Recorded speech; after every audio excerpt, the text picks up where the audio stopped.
Welcome back to Light of Christ, the channel where we dive deep into the hidden gems of the Bible and uncover the remarkable lives of biblical figures often overlooked. Today we're exploring the mysterious and captivating story of Zipporah, Moses' first wife.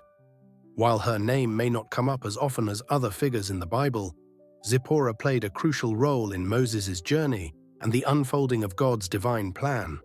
Her story is one filled with courage, cultural complexity, and deep spiritual significance. Have you ever wondered why Moses, chosen by God to lead the Israelites, suddenly found himself in a life-threatening situation with God? Or why it was Zipporah who had to step in at a critical moment, an event that has puzzled scholars for centuries? Join us as we unravel the mystery of Zipporah, a woman whose actions helped shape the destiny of God's people. We'll explore her background, her marriage to Moses, and the profound lessons we can learn from her life. But before we dive in, take a moment to subscribe to Bible Stories and be part of our growing community. If you enjoy this video, don't forget to give it a thumbs up. Share your thoughts in the comments and pass this story along to your church group, family, and friends.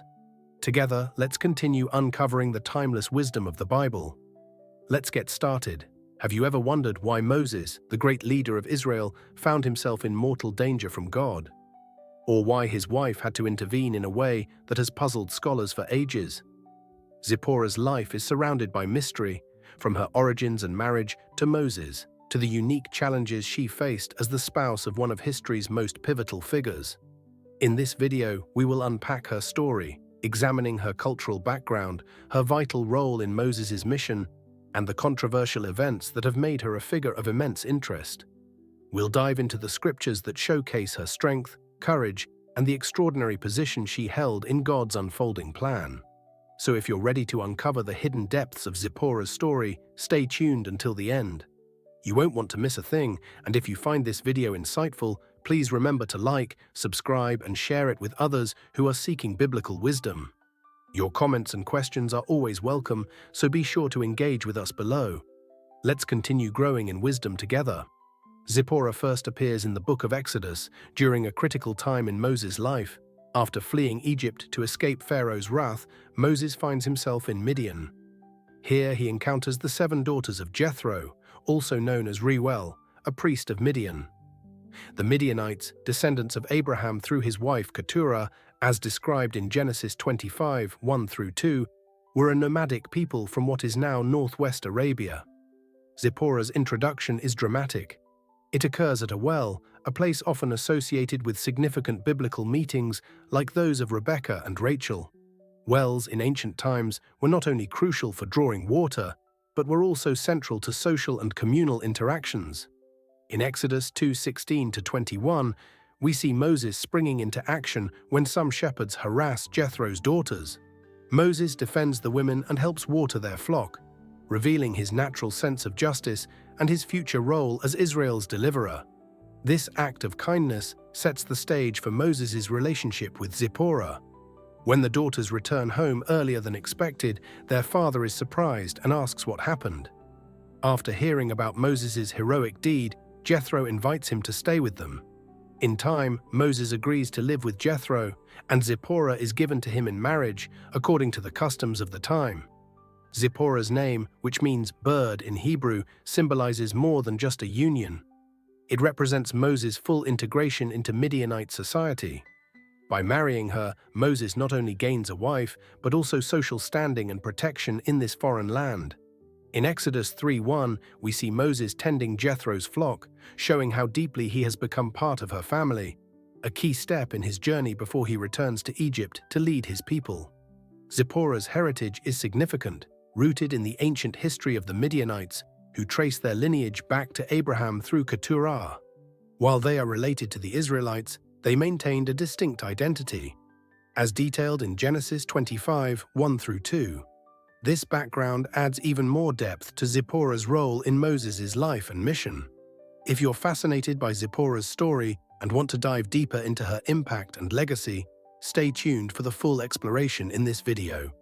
Don't forget to like, subscribe, and share this with others who are eager to uncover more biblical insights.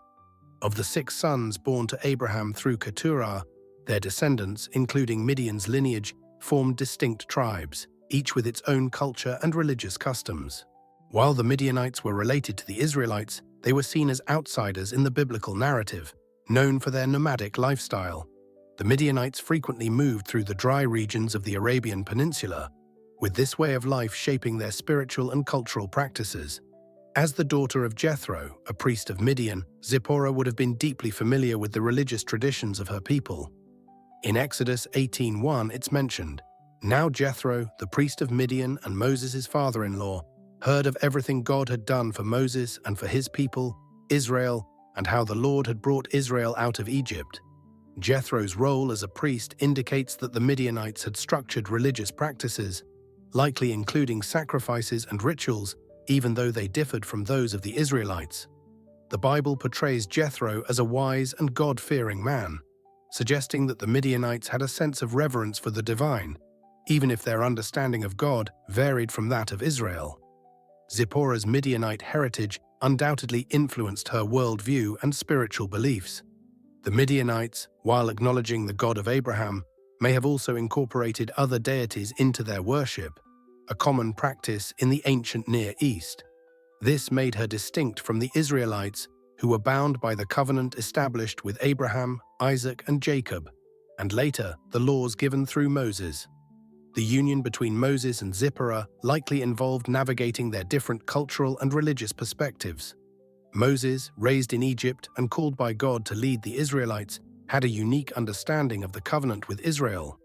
In contrast, Zipporah brought her Midianite cultural background into their marriage, adding complexity but also enrichment to their relationship. In Exodus 18:12, it is written, "Then Jethro, Moses' father-in-law, brought a burnt offering and other sacrifices to God. And Aaron came with all the elders of Israel to eat a meal with Moses' father-in-law in the presence of God." This scene shows a significant moment of cultural and spiritual exchange. Jethro, a Midianite priest, offers sacrifices to God, and Aaron and the elders of Israel join him in a communal meal.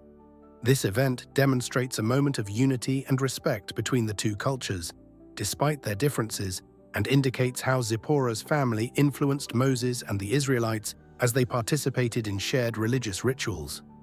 The religious practices of the Midianites and Israelites could have also led to potential conflicts. The Israelites, being strictly monotheistic, worshipped Yahweh alone, while the Midianites may have had a more mixed approach to worship, incorporating multiple deities. This contrast required Moses and Zipporah to find a balance, especially as Moses was being shaped by God to lead the Israelites according to divine laws. Numbers 25:1-3 illustrates the broader issue of Israelite men being led into idolatry by foreign women, as the men indulged in sexual immorality with Moabite women, joining them in sacrifices to their gods. Although this passage specifically addresses the Moabites, it highlights the challenges posed by relationships between Israelites and foreign women, as such unions could lead to cultural and religious conflict. While Zipporah didn't lead Moses astray, the potential for tension in marriages between Israelites and foreign women was always present. However, Zipporah's story stands out because she maintained her place in Moses' life without interfering with his mission or covenant with God. One of the most enigmatic and debated moments involving Zipporah occurs in Exodus 4, where she plays a key role in an event that has sparked much discussion among scholars. This brief yet intense account has perplexed scholars and theologians for generations due to its mysterious nature and the profound theological meaning it holds. In Exodus 4:24-26 it says, "At a resting place on the journey, the Lord met Moses and was about to kill him. But Zipporah took a flint knife, cut off her son's foreskin, and touched Moses' feet with it. 'Surely you are a bridegroom of blood to me,' she said, so the Lord let him alone." At that time she said bridegroom of blood, referring to circumcision. This passage presents a perplexing situation where God, who had just appointed Moses to lead the Israelites out of Egypt, suddenly moves to take his life. The reason for God's anger is not clearly explained, but it is widely believed that Moses had neglected to circumcise his son, which was a critical symbol of the covenant between God and his people, as described in Genesis 17:10-14. Genesis 17:10-11 states, "This is my covenant with you and your descendants after you. The covenant you are to keep, every male among you shall be circumcised." The command for circumcision, as described in Genesis 17:10-11, was a key element of the covenant between God and the Israelites, serving as a visible marker of their unique identity. Every male was required to be circumcised as a sign of this covenant, which had been passed down from Abraham. By failing to circumcise his son, Moses neglected a fundamental aspect of his faith and the covenant that bound his people to God. This oversight was especially serious, given Moses' role as the chosen leader, tasked with delivering the Israelites from Egypt. In this moment of divine anger, it was Zipporah who acted quickly and decisively. She took a flint knife, a tool often associated with purity and ritual in ancient cultures, and performed the circumcision herself. This act shows that Zipporah understood the gravity of the situation and the covenant's importance, perhaps even more clearly than Moses did in that moment. Her words, "Surely you are a bridegroom of blood to me," have been widely debated by scholars. The phrase is open to interpretation, possibly expressing a mix of emotions like anger, relief, or a deeper recognition of the significance of the covenant, symbolized by the shedding of blood. Some scholars believe Zipporah's statement reflects the painful reality of the covenant and its demands, binding both her husband and son to God's people. This idea is echoed in Joshua 5:2-3, where God commands Joshua to use flint knives to circumcise the Israelites once again, underscoring the ongoing importance of this ritual for maintaining covenantal purity. Zipporah's use of a flint knife ties her actions to this broader biblical theme of circumcision as a sign of consecration and obedience to God. This event also sheds light on the dynamic within Moses and Zipporah's marriage. Zipporah was not born into the covenant community of Israel, yet her actions reveal a profound understanding of its requirements. Her intervention highlights the tension between their differing cultural backgrounds and emphasizes the centrality of the covenant in their relationship. It also suggests that Zipporah may have possessed a deeper spiritual awareness, recognizing the seriousness of the covenant at a moment when Moses, focused on his mission, may have overlooked it. Deuteronomy 10:16, which calls for the circumcision of the heart, points to a metaphorical understanding of the physical act as a sign of a deeper spiritual commitment to God. Zipporah's swift and decisive action in circumcising her son can be seen as reflecting her internal grasp of what it means to be truly bound to God's covenant. Her understanding transcends mere ritual, embodying a deeper spiritual dedication. This episode marks a turning point in the story of Moses and Zipporah. Not only does it save Moses' life, but it also reaffirms the importance of the covenant between God and his people. Zipporah emerges as a figure of strength and spiritual insight, capable of navigating the complex cultural and religious challenges in her marriage to Moses. Though brief, this episode provides rich material for reflection on themes of covenant, obedience, and the role of women in the unfolding narrative of God's people. Later in the story, as Moses prepares to lead the Israelites out of Egypt, the Bible briefly mentions Zipporah and her children returning to Midian. This occurs in Exodus 18, where Jethro, Zipporah's father, brings her and their sons back to Moses. Exodus 18:2-3 states, "After Moses had sent away his wife, Zipporah, his father-in-law Jethro, received her and her 2 sons. One son was named Gershom, for Moses said, 'I have become a foreigner in a foreign land,' and the other was named Eleazar, for he said, 'My father's God was my helper. He saved me from the sword of Pharaoh.'" This passage suggests that at some point before the Exodus, Moses sent Zipporah and their children back to Midian. The reasons for this are not explicitly stated, but several possibilities can be considered. 1. Safety. A likely reason Moses sent Zipporah and their children back was for their protection. Moses' mission to confront Pharaoh and demand the release of the Israelites was fraught with danger. As he prepared to face one of the most powerful rulers of the ancient world, he may have wanted to ensure that his family was safe from harm. Exodus 4:19 states, "Now the Lord had said to Moses in Midian, 'Go back to Egypt, for all those who wanted to kill you are dead.'" Even though the immediate threat to Moses had passed, the dangers in Egypt remained significant, and sending his family to Midian would allow Moses to focus on his mission. 2. Cultural integration. Zipporah's return to Midian may also reflect the cultural challenges she faced as a Midianite living among the Israelites. Numbers 12:1 mentions a possible tension within the Israelite community, stating, "Miriam and Aaron began to talk against Moses because of his Cushite wife." While this reference may or may not refer to Zipporah, it highlights the possibility of cultural prejudice or discomfort she might have experienced, which could have contributed to her temporary return to her father's house. Third family strain. The decision to send Zipporah and their children back may also point to the strain Moses' mission placed on his family. As the leader of the Israelites, Moses faced immense responsibilities that likely limited his time and attention for his family. Sending them back to Midian may have been a way to manage this strain and prioritize his mission. Reunion. Later in Exodus 18, Jethro brings Zipporah and the children back to Moses after the Israelites have safely left Egypt. This reunion is marked by respect and affection, as described in Exodus 18:5-7.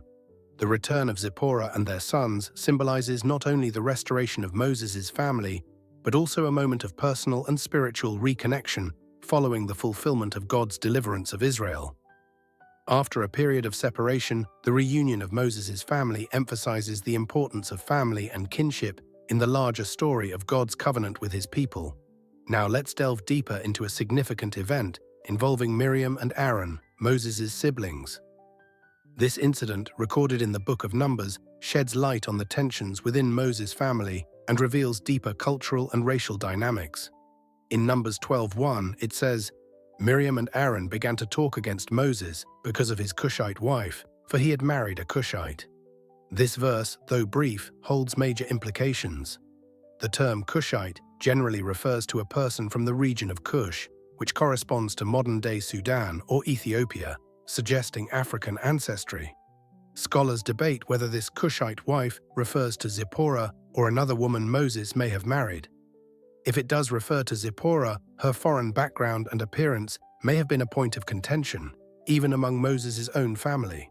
The mention of Moses' Cushite wife highlights the potential cultural and racial tensions surrounding her acceptance among the Israelites. Zipporah was already seen as an outsider, being a Midianite, and her identification as a Cushite could further emphasize her foreignness in the eyes of Miriam and Aaron. Deuteronomy 7:3-4 warns against intermarriage with foreign nations, stating, "Do not intermarry with them. Do not give your daughters to their sons or take their daughters for your sons, for they will turn your children away from following me to serve other gods." Miriam's leprosy can be seen as a symbolic punishment, perhaps representing the consequences of her attempt to marginalize or exclude someone based on cultural or racial differences. Miriam's attempt to marginalize Moses' wife due to her foreign background is met with irony when she is struck with leprosy, turning her skin white as snow. This affliction could be interpreted as a divine rebuke for criticizing a woman likely of darker complexion. Miriam's leprosy, followed by Aaron's plea for her healing, marks a moment of repentance and reconciliation. In an act of humility and compassion, Moses prays for his sister's healing. As recorded in Numbers 12:13-15, Moses cried out, "Please God, heal her." But the Lord responded, "If her father had spit in her face, would she not be in disgrace for 7 days? Confine her outside the camp for 7 days. After that, she may return." Miriam was then isolated outside the camp for a week, and the Israelites did not move on until she was restored. Miriam's temporary exile serves as both a punishment and a period for reflection. It highlights the seriousness of her sin, jealousy, racism, and rebellion against God's chosen leader. After 7 days, Miriam is welcomed back into the community, but the incident leaves a lasting lesson about the consequences of allowing cultural and racial biases to damage relationships within God's people. This episode with Miriam and Aaron also sheds light on the tensions surrounding Moses' marriage. Whether the reference to the Cushite wife points to Zipporah or another woman, the conflict underscores the cultural and racial issues that may have influenced her acceptance within the Israelite community. It also highlights the complex family dynamics Moses navigated, balancing leadership with personal struggles related to race, culture, religion, and jealousy. Ultimately, this story serves as a powerful reminder of the need for humility, unity, and God's impartial judgment within the faith community. In conclusion, Zipporah's story, though brief in the Bible, holds great significance. As Moses' first wife, she played a pivotal role in his life. From their meeting in Midian to the crucial moment when she saved his life, her story reflects the challenges of navigating cultural and spiritual differences and the strength required to overcome them. While the Bible doesn't provide many details about her, the glimpse we do get paints her as a courageous, capable woman who stood by one of the Bible's greatest leaders. Thank you for joining us in exploring Zipporah's life. If you enjoyed this video, please like, subscribe, and share it with others who may find it meaningful. And stay tuned for more biblical insights. God bless.